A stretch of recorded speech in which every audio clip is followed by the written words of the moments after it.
Morning বন্ধুরা, start for cooking. আমি কি রান্না করব দেখেন, একটা তরকারি দেখাচ্ছি আপনাদের, মাত্র অনলি একটা তরকারি দেখাবো। গরমের অবস্থা ভয়ানক খারাপ, কতটা খারাপ জানি না, তবে আমি মরে যাচ্ছি এটা জানি। এখানে কি কি সবজি আছে, ঝিঙ্গা, বেগুন, চিকন বেগুন, আলু, ডাটা চিকন চিকন করে। এই যে আমি কি মাছ রান্না করবো জানেন, এই যে দেখেন ট্যাংরা মাছ। এটা হচ্ছে নদীর ট্যাংরা, ছোট ছোট, পিঠের উপর কালো দাগ। আমি ট্যাংরা মাছ ভাজতে গেছিলাম ভাই সব, আপনারা কি জানি না, ভাই বা বন্ধু বা ভাবি যারা আমার ভিডিও দেখবেন, আমি ফ্রাই প্যানে ভাজতে গেছি, অনেক জাল দিয়েছি প্রচুর, মানে এত তাতাইছি, তাতানোর পরে দেখলাম মাছটাকে ভাজিয়ে পিটোপিট দেওয়ার সাথে মাছটা লেগে গেছে। যেই না লেগে গেছে, আমিও কম চালাক নই, আমি মাছের ভিতর ফুটানো পানি দিয়ে দিচ্ছি। এবার আর মাছটা ভাঙতে পারলো না। দেখেন আপনারা যদি কেউ মাছ জ্বালাতে যায়, ভাজতে যে লেগে যায়, খানিকটা পানি দিয়ে জাল করে রেখে দেবেন। এবার আমি এই দেখেন এটাকে কি করছি, প্রথমত খানিকটা তেলের মধ্যে পেঁয়াজ ফোড়ন দিচ্ছি। আজকে যেহেতু ছোটো মাছ চচ্চড়ি মানে পেঁয়াজ ছাড়া রান্না করবো না, পেঁয়াজ ফোড়ন দিচ্ছি, আর হচ্ছে জিরে ফোড়ন, কাঁচা লঙ্কা 8-10টা। এটা দিয়ে আমি আমার তিন ধরনের, 3টা না 4টা তরকারি দিচ্ছি, ঝিঙ্গা, আলু, বেগুন আর হচ্ছে ডাটা। এবার আমি দেখেন এটাকে আমি কোনো লবণ হলুদ দেয় নেই, যে এখন দিয়ে দিলাম। কেন লবণ হলুদ দেই নেই, লবণ আর হলুদ দিলে তরকারি হচ্ছে ভাজা যায় না, তরকারি চুলার সাথে এঁটে যায়। একবার যদি কড়াইতে আটে তাহলে হচ্ছে রান্না পুরা শেষ।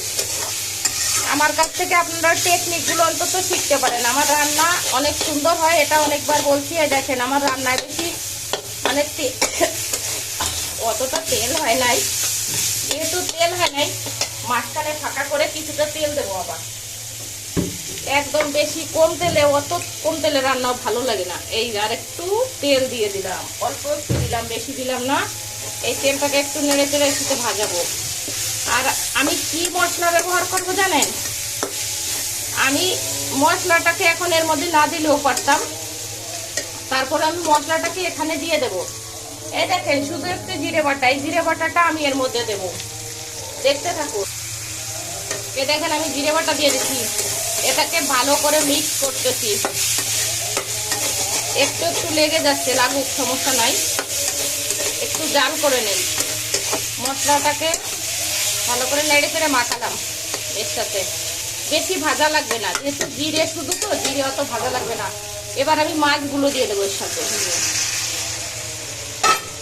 এখানে আমি ঝোলের পানি অ্যাড করব, বেশি ঝোল দিব না, তবে একদম কম দেবো তা না, মোটামুটি ফুটানো পানি, একদম টক বগা গরম পানি আমি দিয়ে দিছি। এ দেখেন আমার ছোট মাছ প্লাস মিষ্টি তরকারি, ডাটা, ঝিঙ্গা, আলু, তারপর আপনার বেগুন, এগুলো সব মিষ্টি তরকারি। এই মিষ্টি তরকারি দিয়ে আমি মাছটাকে চচ্চড়ি করব। দেখেছেন, এ দেখেন মাছগুলো কত সুন্দর, একদম নদীর মাছ। আমার পরিচিত মানুষ, এরা মাছ দিয়ে যায় আমাকে, নদী থেকে মারে, নদী থেকে মারলে তখন দিয়ে যায়। 1000 টাকার মাছ কিনছিলাম, সেই মাছ রান্না করতেছি। রান্নাটা যখন শেষ হবে আপনাদের আর একবার দেখাবো। তো আপনারা কে কেমন আছেন জানি না, আমার ভিডিও দেখবেন, একটু লাইক কমেন্ট শেয়ার করে দিয়েন। গরমের যন্ত্রণায় বাবা ভালো নাই, একদমই খুবই অসুবিধার মধ্যে আছি। জীবন পুরা তেজপাতার চেয়েও বেশি শুকায় যাচ্ছে, বিরক্তিকর জীবন ধরে গেছে। কবে শীত পড়বে সেই অপেক্ষায় আছি। ভিডিওটা শেষ করে নেই, তারপরে লাস্ট মোমেন্টে আপনাদের সাথে একটু মজার গল্প করবানে। এখন গল্পটা মনে আসতেছে না, মনে করে নেই ভালো করে, আপনাদের হাসাতে হবে তো সবাইকে। আমার মাছ রান্না প্রায় কমপ্লিট, প্রায় বলতে কমপ্লিটই হয়ে গেছে। সবাই ছোট মাছ খাওয়ার চেষ্টা করবেন। টাউনের ভদ্র লোকরা বাজারে যায় ভয় পায় যে মাছ নিয়ে যাব ছোট মাছ। আমি মাঝে মাঝে বাজারে যাই, বাজারে গেলে বলে কি, পাশের লোকজন থাকে, বলে তোর ভাবি কি মাছ কাটবে না।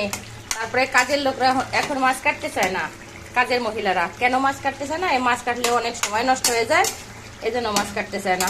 তো কাটে, কিছু কিছু বড় মাছ কেটে নিয়ে আসে মানুষ, আর হচ্ছে আপনার ছোট মাছ কাজের লোকরা কাটে, আর ঘরের বউরা। আমিও তো কাটি, আমি একদিন 10 কেজি মাছ কাটছিলাম শীতের সময়। অগ্রহায়ণ পৌষ মাসে বসে 10 কিলো মাছ কেটেছি আমি 10।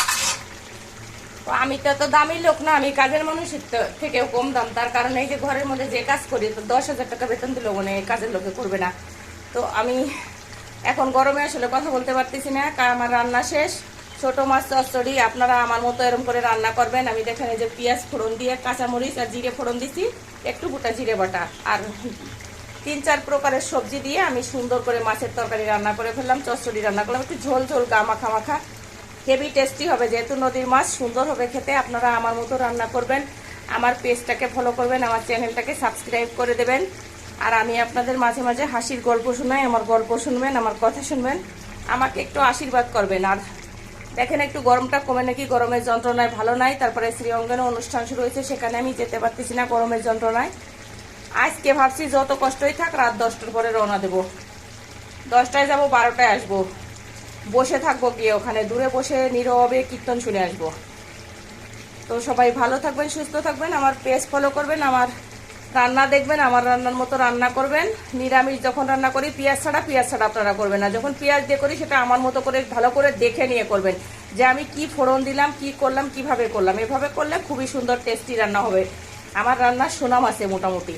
তো আপনারা ভালো থাকেন, সুস্থ থাকেন, সবাইকে অনেক অনেক ধন্যবাদ। আমি মিথিলা বোস।